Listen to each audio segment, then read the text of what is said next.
प्रिय छात्रों, मैं आपकी हिंदी की अध्यापिका पद्मिनी मोकाशी।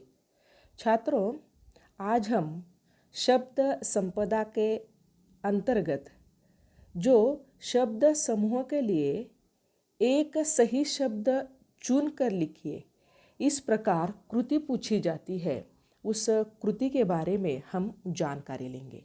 छात्रों, हमारी जो किताब है, हमारा जो पाठ्य पुस्तक है, उस पाठ्य पुस्तक में पृष्ठ क्रमांक 68 पर हमें यहाँ इस प्रकार की कृति दी हुई है।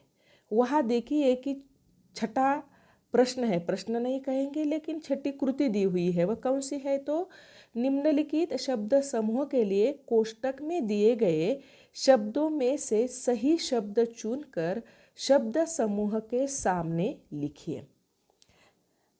छात्रों, यहाँ देखिए कि शब्द समूह जो है हमें 15 दिए हुए हैं और उन 15 शब्द समूह के लिए एक शब्द चुनकर लिखना है प्रत्येक के लिए। यहाँ 15 शब्द भी दिए हुए हैं। हम क्या करेंगे, एक एक करके पढ़ेंगे शब्द समूह और उस शब्द समूह के लिए एक शब्द कौन सा आता है, इसकी भी हम क्या करेंगे, चर्चा करेंगे। छात्रों, यहाँ पहला शब्द समूह दिया हुआ है। देखिए कि पहला शब्द समूह कौन सा है, मन का गर्व। मन का गर्व, इसका अर्थ क्या है, हम झट से कहते हैं कि अहंकार। यहाँ शब्द जो दिए हुए हैं उन शब्दों में हमें क्या करना है, उन शब्दों को पढ़ना है और उसमें देखना है कि मन का गर्व, इसके लिए एक शब्द कौन सा दिया है। तो देखिए कि शब्द समूह कौन सा है, मन का गर्व, और उसके लिए हमें एक शब्द चुनकर लिखना है। यह शब्द दिए हुए हैं, उसमें से हम पढ़ेंगे। तो देखिए कि छात्रों, यहाँ हमें अहंकार शब्द दिखाई देता है। मतलब पहला जो मन का गर्व यह शब्द समूह है, उसके लिए अहंकार यह एक शब्द है। हम क्या करेंगे, उसके आगे जो डैश दिया हुआ है वह हम अहंकार लिखेंगे। दूसरा शब्द आया है, दूसरा शब्द समूह है आंतरिक प्रसन्नता। हमें मालूम है कि प्रसन्नता का अर्थ क्या है, जिसे आनंद, खुशी कहा जाता है। इस प्रकार का शब्द इस शब्द समूह में दिया है, हम ध्यान से पढ़ेंगे।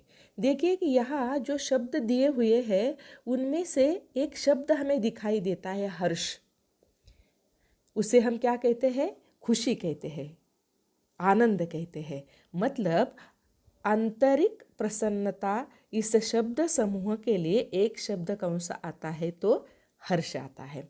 यहाँ तीसरा शब्द है, जिस वस्तु का मूल्य आंका न जा सके।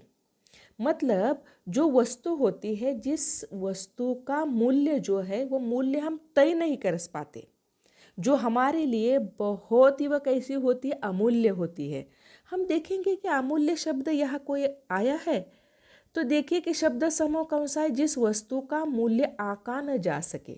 मतलब जिस वस्तु का मूल्य हम नहीं कर सकते, वो वस्तु कैसे होती है, अमूल्य होती है। शब्द समूह में शब्द आया है अमूल्य। तो जिस वस्तु का मूल्य आंका न जा सके, उसके सामने हम एक शब्द लिखेंगे, कौन सा, तो अमूल्य। यहाँ चौथा शब्द समूह है, कौन सा है, धार्मिक विषयों पर दिया जाने वाला व्याख्यान। हमें मालूम है कि हमारे गांव में जब पारायण होता है ज्ञानेश्वरी का, उसी समय यहाँ प्रवचन जो है वो प्रवचन होता है, कीर्तन होता है ना। हम देखेंगे कि उसमें से कोई शब्द यहाँ आया है, तो हम अगर बारीकी से पढ़ेंगे तो यहाँ हमें एक शब्द दिखाई देता है, कौन सा, प्रवचन। तो देखिए कि चौथा जो शब्द समूह है, वो शब्द समूह कौन सा है, धार्मिक विषयों पर दिया जाने वाला व्याख्यान। देखिए कि उसके लिए सही शब्द है प्रवचन। सही शब्द कौन सा है, प्रवचन है। यहाँ पांचवा शब्द समूह है, कौन सा है, किसी अच्छे कार्य से प्रसन्न होकर दी जाने वाली धनराशि। मतलब शाबाशी के तौर पर जो हमें राशि दी जाती है, राशि का अर्थ क्या है, रकम दी जाती है, सही बात है। उसे क्या कहा जाता है? धनराशि कहा जाता है। ये धनराशि हमें पुरस्कार के रूप में मिलती है। कैसे मिलती है? पुरस्कार के। तो हम देखेंगे कि ये जो शब्द समूह है, शब्द समूह कौन सा है? किसी अच्छे कार्य से प्रसन्न होकर दी जाने वाली धनराशि, मतलब उसे पुरस्कार कहा जाता है। ये शब्द आया है इस शब्द समूह में, तो पहला ही शब्द है देखिए कि पुरस्कार। मतलब किसी अच्छे कार्य से प्रसन्न होकर दी जाने वाली धनराशि इस शब्द समूह के लिए पुरस्कार यह शब्द है। अगली बात, यह छठा शब्द समूह है।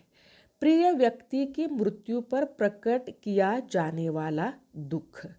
देखिए कि ये दुख जो होता है वो हमारे लिए क्या होता है? शोक होता है ना, विलाप होता है। हम देखेंगे कि शोक शब्द आया है या विलाप शब्द आया है, ये जो शब्द दिए हुए हैं उसमें से हम ध्यान से पढ़ेंगे तो देखिए कि यहाँ शोक शब्द आया है। मतलब यहाँ छठा जो शब्द समूह दिया है, प्रिय व्यक्ति की मृत्यु पर प्रकट किया जाने वाला दुख, जिसे क्या कहा जाता है? शोक कहा जाता है। शोक यह शब्द हम उसके आगे लिखेंगे। यहाँ सातवां शब्द समूह है, वह कौन सा है? बड़ों के प्रति किया जाने वाला अभिवादन। देखिए कि हमारे घर में जो हमारे माँ बाप होते हैं, हमारे जो बूढ़े बुजुर्ग लोग होते हैं घर में, हम क्या करते हैं? उन्हें अभिवादन करते हैं। मतलब हम उन्हें क्या करते हैं? प्रणाम करते हैं, नमस्कार करते हैं। हम देखेंगे कि प्रणाम या नमस्कार शब्द यहाँ आया है। अगर हम बारीकी से पढ़ेंगे तो यहाँ प्रणाम शब्द हमें दिखाई देता है। मतलब बड़ों के प्रति किया जाने वाला अभिवादन, जिसे क्या कहा जाता है? प्रणाम कहा जाता है। यह आठवां शब्द समूह है, कम व्यय करने वाला। कम व्यय करने वाला, व्यय का अर्थ क्या है? देखिए कि खर्चा बढ़ाने वाला जो होता है। यहाँ व्यय का अर्थ क्या है? खर्च करना। मतलब कम खर्च करने वाला कौन होता है? देखिए कि और एक बात है कि कम बोलने वाला, जिसे हम क्या कहते हैं? मितभाषी कहते हैं, है ना। उसी प्रकार कम व्यय करने वाला जो होता है वह मितव्ययी होता है, कम खर्च करने वाला होता है ना। उसके लिए मतलब शब्द कौन सा आने वाला है? कम व्यय करने वाले शब्द समूह के लिए मितव्ययी शब्द दिया हुआ है यहाँ। नौवा शब्द समूह है आकाश को चूमने वाला। देखिए कि आकाश को क्या कहा जाता है? गगन भी कहा जाता है, आसमान कहा जाता है। यह आकाश को चूमने वाला, हम देखेंगे कि आकाश के लिए यह शब्द कौन सा आया है? तो गगन आया है। चूमने वाला मतलब उसे स्पर्श करने वाला। आकाश को चूमने वाला कौन होता है? गगन चुंबी होता है। यह 10वां शब्द समूह है, वो कौन सा है? जो विधि या कानून के विरुद्ध हो। मतलब जो विधि या कानून के विरुद्ध हो, मतलब जो ठीक ढंग से नहीं होती है, ठीक नियम के अनुसार चलती नहीं है, उसे हम क्या कहते हैं? अवैध कहते हैं, जो वैध नहीं होती है ना। शब्द समूह कौन सा है? जो विधि या कानून के विरुद्ध हो, वो क्या होता है? अवैध होता है। विधि का अर्थ क्या है? नियम है। जो नियम के अनुसार नहीं होता है, कानून के अनुसार नहीं होता है, वो कैसा होता है? अवैध होता है। यहाँ 11वां शब्द समूह है क्षमा के लिए प्रार्थना करने वाला। देखिए कि क्षमा के लिए प्रार्थना करने वाला क्षमा प्रार्थी होता है, यह हमें मालूम है शब्द। तो इस शब्द समूह के लिए एक शब्द आने वाला है, वो कौन सा है? तो क्षमा प्रार्थी। अब 12वां शब्द समूह है, वह कौन सा है? सभ्य पुरुषों का आचरण। देखिए कि शब्द पुरुषों का आचरण कैसा होता है? जो शिष्टाचार होता है, शिष्टाचार के अनुसार होता है। हम देखेंगे कि यह शिष्टाचार शब्द आया है, तीसरा शब्द आया है शिष्टाचार। तो 12वां जो शब्द समूह है सभ्य पुरुषों का आचरण, उसके लिए हम एक शब्द लिखेंगे शिष्टाचार। 13वां शब्द समूह है, वह कौन सा है? मन को हरने वाला। हमें मालूम है को मन को हरने वाला, इसका अर्थ ये है कि मन को अच्छा लगने वाला, मन को मोहित करने वाला। हम देखेंगे कि मन को मनोहर लगने वाला, मोहित लगने वाला या मनोहर शब्द यहाँ आया है। अगर हम बारीकी से पढ़ेंगे तो हम देखते हैं कि यहाँ मनोहर शब्द आया है जो हमारे मन को हर लेता है। मतलब मन को हरने वाला कौन होता है? मनोहर होता है। यहाँ छात्रों 14वां शब्द है। 14वां शब्द कौन सा आया है? तो देखिए कि शब्द समूह कौन सा आया है? जो दिखाई न दे, जो हमें दिखाई नहीं देता है। मतलब जो दृश्य होता है वह दिखाई देता है, जो अदृश्य होता है वह दिखाई देता नहीं है। मतलब जो दिखाई न दे वह कैसा होता है? अदृश्य होता है, और जो दिखाई दे वह कैसा होता है? दृश्य होता है। यह अंतिम शब्द समूह दिया है, कौन सा है? तो जो खाने योग्य न हो। यहाँ हम देखेंगे कि खाने के बारे में कौन सा शब्द आया है? जो खाने के लिए योग्य नहीं होता है वो अखाद्य होता है ना, सेहत के लिए लाभकारी होता नहीं है। यहाँ देखिए कि शब्द में शब्द दिया हुआ है इस शब्द समूह के लिए। शब्द समूह कौन सा है?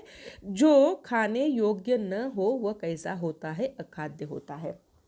छात्रों, शब्द संपदा के अंतर्गत 2 अंक के लिए हमें इस प्रकार पूछा जाता है कि निम्नलिखित शब्द समूह के लिए कोष्टक में दिए गए शब्दों में से सही शब्द चुनकर शब्द समूह के सामने लिखिए। यहाँ हमें शब्द समूह दिया हुआ होता है और उसके लिए पर्याय भी आगे चलकर दिए हुए होते हैं।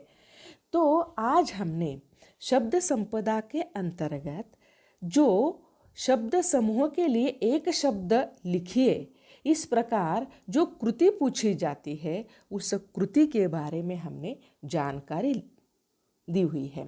यहाँ छात्रों देखिए कि इस वीडियो के साथ मैं यह मतलब पूरे के पूरे 15 शब्द समूह और उस शब्द समूह के लिए जो उचित शब्द है वह मैं भेजने वाली हूँ, जिसे आपको अपनी कॉपी में लिखना है, जिसे हम नोटबुक कहते हैं, वही कहते हैं, जिसमें हम क्या करेंगे? लिखेंगे। धन्यवाद।